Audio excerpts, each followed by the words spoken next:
자, 이번 시간은 테마 23번인데요. 테마 23에서는 공인중개사법에 규정된 중개계약이 두 가지 중개계약이 있습니다.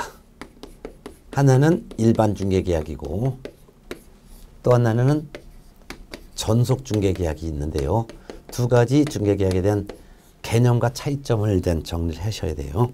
일단 중개계약이라는 개념을 한번 보겠습니다. 중개계약이라는 것은 의뢰인이 중개를 부탁을 합니다. 중개를 부탁한 중개 의뢰인 A가 개업 공인중개사 B에게 와서 나 이 부동산 팔고 싶다. 이 부동산이 팔리도록 즉 매매가 되도록 좀 중개 좀 부탁한다 라고 요청합니다. 이에 대해서 개공 B가 알았어? 내가 중개해 줄게 라고 승낙의 의사표시하면 의뢰인과 개공 사이에는 계약이 체결됐는데 그 계약을 중개계약이라고 합니다. 즉 개공이 이 부동산이 매매되도록 중개를 해주겠다는 약속을 해놓은 거죠. 이를 매도 중개계약이라고 합니다. 근데 중개계약은 매수 의뢰인과 중개계약이 체결될 수 있어요. 예를 들면은 C라고 하는 매수 중개 의뢰인이 찾아옵니다. 이는 매도하겠다는 매도 중개 의뢰인이고 매수 즉 부동산을 사고 싶어하는 매수 중개 의뢰인 C가 개공 B에게 와서 제가 이 동네에 있는 아파트 하나 좀 매수하고 싶은데 아파트를 매수할 수 있도록 좀 중개 좀 부탁합니다. 라는 요청에 대해서 개공 B가 알았어 내가 중개해 줄게 하면은 매수 중개 의뢰인과 개공 사이에도 역시 중개계약이 체결되는데 이 중개계약은 매수 중개계약이라고 하죠. 그래서 중개계약은 매도 중개 의뢰인과 개공 사이에 체결되면 매도 중개계약, 매수 의뢰인과 개공 사이에 중개계약이 체결되면 매수 중개계약이라고 해요. 자, 근데 이 개공에 중개를 합니다. 매도인에게는 좀 가격을 낮춰서 팔아야 되겠습니다. 요즘 가격이 좀 내려갑니다. 이렇게 흥정을 붙여줘요. 중개행위예요. 또한 매수인에게도 지금 부동산 구입하기를 적깁니다. 지금 구입하는 게 좋겠어요. 라고 흥정을 붙여줍니다. 이것도 중개행위가 되겠죠. 이 중개행위의 결과로서 개공이 중개했더니 매도 의뢰인이 매수 의뢰인에게 나 이 부동산 당신에게 팔고 싶은데 너 당신하고 나하고 매매계약 합시다. 라고 매매계약 체결을 요청해요. 이에 대해서 매수 의뢰인이 매도 의뢰인에게 알았어 이 부동산 나 당신하고 매매계약 하겠어 라고 서로 의사표시가 합치됩니다. 그러면 거래 당사자인 매도 의뢰인과 매수 의뢰인 두 사람 사이에는 거래가 이루어졌어요. 이를 거래계약이라고 합니다. 거래계약은 거래 당사자 사이에 체결되는 계약을 거래계약이라고 하는데 이 거래 내용이 매매계약이죠. 그래서 매도니까 이를 매매계약이라고 표현하고 있는 거예요. 근데 만일 A가 임대를 중개하는 의뢰인이고 C가 임차를 중개하는 의뢰인이라면 이는 개공과 A 사이는 임대 중개계약, 임차 중개 의뢰인과 개공 사이는 임차 중개계약이 체결되겠죠. 이 중개계약이 체결된다면 중개행위하여 거래 당사자 사이 거래가 이루어지면 그 거래를 우리는 거래계약이라고 하고 그 거래계약의 세부적인 계약 이름은 임대차 계약이 되겠죠. 이와 같이 거래계약은 거래 당사자 사이에 체결된 계약을 거래계약이라고 하는데 거래 내용이 매매면은 매매계약, 거래 내용이 임대차면 임대차 계약 이렇게 부르는 거죠. 이와 같이 거래계약이 체결되면 개공은 거래계약이 체결된 것은 개공의 중개가 완성됐다는 말이에요. 그래서 공인중개사법령에서는 거래계약이라는 말과 중개 완성이라는 말은 같은 의미로 쓰고 있어요. 근데 거래계약이 체결됐다 하더라도 거래 당사자에게는 이행의 문제가 남게 됩니다. 이행의 문제라는 것은 만일 매매거래라면 매수인은 매도인에게 중도금, 잔금과 같은 대금을 지급을 해야 될 문제가 남게 되고 매수인은 매수인에게 대금 다 받았으면 매수인에게 대금 다 받았으면 소유권 이전을 해주는 이전 등기 해줄 의무가 서로 남게 되죠. 이런 것은 이행의 문제라고 합니다. 그럼 거래 대금 지급도 하고 이전 등기까지 이루어지면은 이게 바로 거래가 완성됐다 이렇게 하는 거예요. 거래가 완성됐다. 그래서 거래가 완성됐다는 말은 계약이 체결되고 대금 지급하고 등기 전 업무가 다 넘어가는 것을 우리는 거래 완성이라고 표현합니다. 그러면 중개 계약이란 말과 그 다음에 거래 계약이란 말과 거래 완성이란 말은 좀 개념이 다르다는 것을 이렇게 순차적으로 알아두시고 있는 거예요. 또한 중개 계약은 의뢰인과 개공 사이에 체결된 계약이 중개 계약이라고 했는데 이 의뢰인이 이 B라는 개공 한 명에게만 중개를 의뢰했으면은 이를 전속 중개 계약이라고 하고, 이 의뢰인 A가 B라는 개공에게도 중개 의뢰하고 다른 개공에게도 또 중개를 의뢰한다면 이는 일반 중개 계약이라고 합니다. 그러면 일반 중개 계약과 전속 중개 계약은 개념이 좀 다른데, 일반 중개 계약은 의뢰인이 여러 개공에게, 즉 불특정 다수의 개공에게 경쟁적으로 중개 의뢰하고 그 중에서 가장 먼저 중개를 완성시켜준 개공만 보수를 받을 수 있는 형태의 중개계약을 일반 중개계약이라고 하는데, 전속중개계약은 의뢰인이 특정한 개공 딱 한 명에게만 중개 의뢰하고 다른 개공에게 중개를 의뢰하지 않기로 하는 계약이 바로 전속중개계약이죠. 그럼 일단 개념을 갖고서 우리가 이제 교재를 통해서 한번 정리해 보겠습니다. 일반 중개계약부터 볼까요? 개념부터 볼게요. 일반 중개계약이란 중개 의뢰인이 불특정 다수의 개공에게 중개를 의뢰하는 거예요. 그러니까 만일 매도인이라면 여러 중개업소에 물건 내놓는 거죠. 그리고 그중에서 가장 먼저 중개를 완성시켜준 개공만 보수를 받을 수 있는 그런 형태의 중개계약을 말합니다. 일반 중개계약을 체결했을 때 의뢰인은 유효기간에 대한 규정이 전혀 없습니다. 유효기간은 것은 언제까지만 중개를 맡기고 그 이후부터는 중개하지 마, 이런 규정이 없다 이거죠. 그래서 유효기간에 대한 규정은 없습니다. 일반 중개계약을 체결해서도 의뢰했다가 그 다음날 중개 하지마 이렇게 해지할 수도 있는 거예요. 네. 작성 요청이라는 게 있는데요. 이거 뭐냐면 1번 중개 의뢰인은 중개 의뢰한 내용을 명확하게 하기 위해서 필요한 때는 개공에게 4가지 사항을 기재한 일반 중개계약서의 작성을 요청할 수 있다라는 규정이 법에 규정이 있어요. 즉 중개 의뢰인이 요 개공에게 물건을 중개 의뢰하면서 팔아달라는 매매 계약 체결을 할 수 있도록 중개단을 부탁하면서 어디에 있는 부동산 얼마에 팔아준다면 중개보수 얼마 줄게, 이렇게 서로 약속한 내용을 서면으로 작성해 달라고 요청할 수 있는데, 일반 중개계약서라는 것은 이 의뢰인이 이 개공뿐만 아니라 다른 개공에도 의뢰한 거를 서면으로 계약한 내용을 기록하는 서류가 일반 중개계약서인데, 의뢰인은 중개 의뢰한 내용을 명확하게 하기 위해서 개공에게 다음 사항을 기재한 일반 중개계약서의 작성을 요청할 수 있다. 그럼 어떤 내용을 기록해 달라고 요청할 수 있냐? 기역, 니은, 티글, 리을, 이걸 두 문자를 떼면 물가, 수준 얘기하죠. 물가, 수준, 물, 중개대상물의 위치, 규모를 기재한, 즉 중개대상물의 위치란 어디에 소재한, 그 다음에 규모는 몇 평짜리 부동산을, 그 말이고, 그 다음에 가는 거래 예정 가격이에요. 거래 예정 가격이란 주변 시세를 말한다. 주변 시세가 바로 예정 가격. 주변 시세에 따라 팔아준다면, 그 말이고, 그 다음에 디귿번 거래 예정 가격에 대해서 법에서 정한 중개보수. 이와 같이 거래 예정 가격인 주변 시세에 따라 팔아주면 법에서 정해진 중개보수 얼마를 주겠소라고 약속한 내용. 그 밖에 1번 그 밖에 개공과 의뢰인이 서로 준수해야 될 사항을 기재한 일반 중개계약서의 작성을 요청할 수 있다 해놨어요. 이런 작성 요청이 있어도 개공은 일반 중개계약서라는 서면을 작성하는 의무는 없습니다. 설령 작성한다 하더라도 이는 공인중개사법의 서식이 정해진 서식이 아니에요.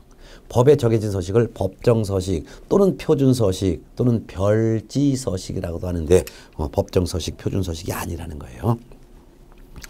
자, 그 다음에 표준서식. 그럼 일반 중개계약에 대해서는 공인중개사법에 규정되는 서식, 즉 법정서식, 표준서식이 지금 현재 별도로 있습니다. 별도로 있어요. 그런데 한번 읽어볼게요. 표준서식이 있다. 국토교통부 장관은 일반 중개계약의 표준이 되는 서식을 정하여 그 사용을 권장할 수 있다. 그리고 표준서식이 있다. 그렇지만 표준서식을 사용할 의무는 없습니다. 사용했다 하더라도 일반 중개계약서 표준서식을 별도로 몇 년간 보존해야 될 의무도 없습니다. 또한 일반 중개계약을 체결한 개공은 의뢰인이 팔아달라고 의뢰한 물건을 광고할 의무가 없어요. 광고를 정보공개라고 하는데 정보공개 의무도 없고 의뢰인에게 자기가 하는 업무를 보고할 의무도 없습니다. 자, 그 다음에 이제 전속중개계약 봅니다. 전속중개계약이란 개념. 특정한 개공을 정하여 그 개공에 한해서 당해 중개대상물을 중개하도록 하는 계약을 말합니다. 즉 의뢰인이 딱 한 명의 개공에게만 중개를 부탁하고 이 개공만 이 물건을 중개하도록 하는 약속을 체결했을 때 이를 전속중개계약이라고 하는 거죠. 전속중개계약의 유효기간은 원칙은 3월이 원칙이지만 다만 약정을 별도로 했을 때는 약정에 따릅니다. 전속중개계약의 유효기간인 것은 의뢰인이 이 계공에게만 전적으로 맡기고 다른 계공에게는 물건을 내놓지 않기로 하는 그 기간을 전속중개계약 유효기간이라고 하는데 3개월을 원칙으로 하지만 약정을 했을 때는 약정에 따른다. 만일 한 달만 너한테 맡기게 하면 유효기간은 한 달. 5개월만 당신 계공에게 맡기게 하면 5개월. 근데 이런 구체적인 유효기한 약정이 없을 땐 3개월이라는 거 시험에 꼭 나오니까 알아두세요.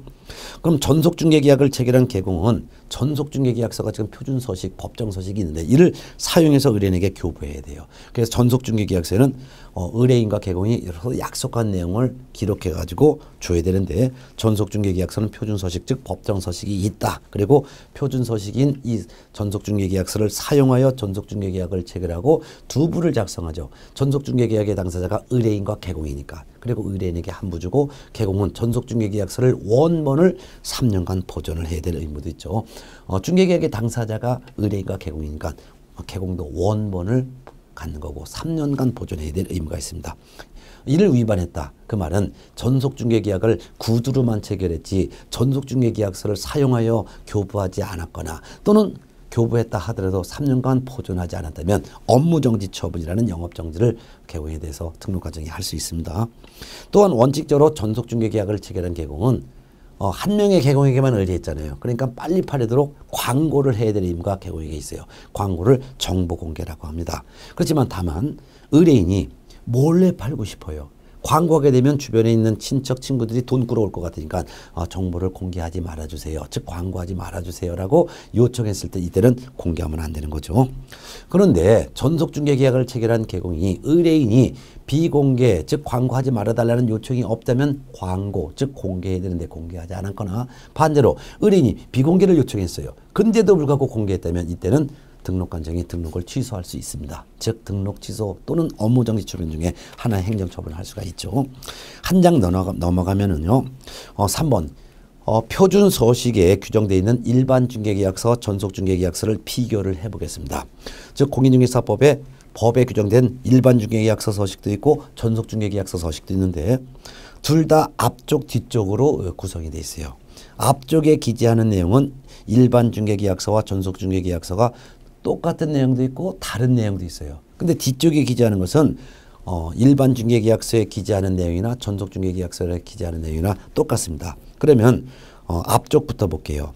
일반중개계약서는 전속중개계약서건 전부 의뢰한 내용이 매도에 대한 의뢰냐 또는 매수에 대한 의뢰냐 이걸 표시하고 일단 일반중개계약을 체결한 계공의 의무는 거래가 성사되도록 노력해야 될 의무만 있어요. 근데 이렇게 추상적인 의무밖에 없지만 전속중개계약을 체결할 때는 전속중개계약서에는 계공은 의뢰인에게 업무 처리 상황을 알려줘야 돼요. 어떻게 업무했다라고 보고해야 되고 또한 정보도 공개하고 공개한 내용을 의뢰인에게 또 알려줘야 돼요. 광고도 해야 되고 광고했다라고 알려줘야 돼요. 이런 의무가 구체적으로 의무가 있죠. 또한 의뢰인의 권리 의무 중에서 일반중개계약을 체결한 계공은 권리가 있어요. 일반중개계약을 체결했다 하더라도 다른 계공에게 또 중개를 의뢰할 수가 있어요. 다만 의뢰인은 계공이 거래 성사하도록 물건을 매수인에게 설명할 수 있도록 협조는 해줄 의무만 있죠. 근데 전속중개계약을 체결한 계공은요. 구체적으로 의무가 있어요. 전속중개계약을 체결한 의뢰인은 전속중개계약 체결한 의뢰인은 구체적으로 의무가 있는데 위약금 지불의 의무라는 게 있어요. 그거 말하면 무슨 말이냐면 전속중개를 의뢰하고 나서 의뢰인이 또 다른 계공에게 의뢰해서 팔거나 하면은 위약금을 줘야 되고 또한 비용을 줘야 될 의무가 있다는 건데 그건 뭐냐면 전속계공이 중개하면서 들어간 비용, 물건 조사한 등기부발급 비용 이런 걸 비용을 줘야 될 의무가 있어요. 또한 의뢰인은 계공이 물건을 매수인에게 설명할 수 있도록 협조해야 될 의무도 있습니다. 유효기간 뭡니다. 일반중개계약 표준서식과 전속중개계약서 표준서식에는 유효기간이 3월로 정해져 있고 다만 약정이 있을 땐 약정에 따라서 했죠. 일반중개계약이 표준서식이 아니라 그냥 의뢰인이 그냥 의뢰한 내용을 명확하게 하기 위해서 물가 수준 4가지 사항을 기재한 일반중개계약서를 작성해 주세요라고 했을 때는 유효기간 규정이 법에는 규정이 전혀 없고 일반중개계약서는 표준서식에만 유효기간이 3월인데 다만 약정이 있을 땐 약정에 따른다. 전속중개계약도 유효기간은 3월인데 약정이 있으면 약정에 따르도록 해놨어요. 그 다음에 중개보수. 거래가 성사되면 얼마 줄게 또는 거래 금액은 몇 퍼센트 줄게 이렇게 서로 이제 일반 중개계약서, 표준계약서, 전속 중개계약서, 표준소식에는 기재하도록 돼 있어요. 손해배상 책임으로서 개공이 중개보수나 실비를 과다해서 받았으면 차익을 환급해 준다, 돌려준다 그 말이고 확인 설명을 소리하여 의뢰인에게 손해를 끼쳤으면 배상을 해야 된다라는 것도 규정돼 있죠. 그 밖에 기타 사항으로서 이 일반 중개계약서나 전속 중개계약서, 표준소식에 정하지 않은 사항에 대해서는 추가로 별도로 또 약정할 수 있도록 해놨어요. 이걸 작성했으면 일반 중개계약서는 보존을 해야 된다는데 보존을 몇 년 해야 될지 규정은 없어요. 그렇지만 전속 중개계약서는 3년간 보존하도록 규정돼 있고 서명 또는 날인인데 점에선 또는이란 말이에요. 서명하거나 날인하는데 일반 중개계약서건 전속 중개계약서건 계약 당사자가 의뢰인과 개공이니까 의뢰인과 개공 서명 또는 날인합니다. 참고조는 소속 공인중개사가 설령 일반 중개 또는 전속 중개 의뢰받아도 소공은 서명 또는 날인의 의무가 없습니다. 뒤쪽은 일반 중개계약서 표준소식이건 전속 중개계약서 표준소식이건 둘로 나눠서 기재합니다. 일단 권리 이전용이 있는데 그 말은 매도나 임대와 같은 중개 의뢰 받았을 때는 권리 이전용에 별도로 기재하고 매수나 임차에 대한 의뢰 받았을 때는 권리 취득용이라는 항목에다 별도로 기재하는데 권리 이전용 즉 매도나 임대에 대한 중개 의뢰 받았을 때는 총 6가지를 기재합니다. 일단 팔아달라고 의뢰한 소유자가 누군데 등기는 누구로 돼 있다. 그래서 소유자 및 등기 명의인. 두 번째는 중개대상물의 표시. 어디에 있는 물건 팔아달라. 소재지 면적. 권리관계. 이 부동산의 소유자 누군데 세입자가 있다라는 권리관계. 네 번째 거래 규제 및 공법상 제한사항. 즉 토지거래 허가 받아야지만 계약할 수 있는 토지입니다. 라는 내용. 그 다음에 5번 중개를 의뢰한 금액을 기재하도록 돼 있어요. 얼마 팔아주세요. 중개 금액. 그 밖에도 기타 사항. 기타는 뭐 추가로 부탁하는 내용이 있으면 추가 부탁한 내용을 적습니다. 근데 2번 권리 취득용에는 매수나 임차에 대한 중개 의뢰받았을 때 기록하는 건데 전부 다 매수 임차인이 희망하는 사항이에요. 즉 희망하는 물건의 종류, 희망하는 물건의 금액 또는 희망하는 지역, 그 밖에 희망 조건, 어디에 어떤 물건 사주세요, 얼마짜리 사주세요, 어디 있는 거 사주세요 라는 그런 희망사항을 권리 취득용에 기록합니다.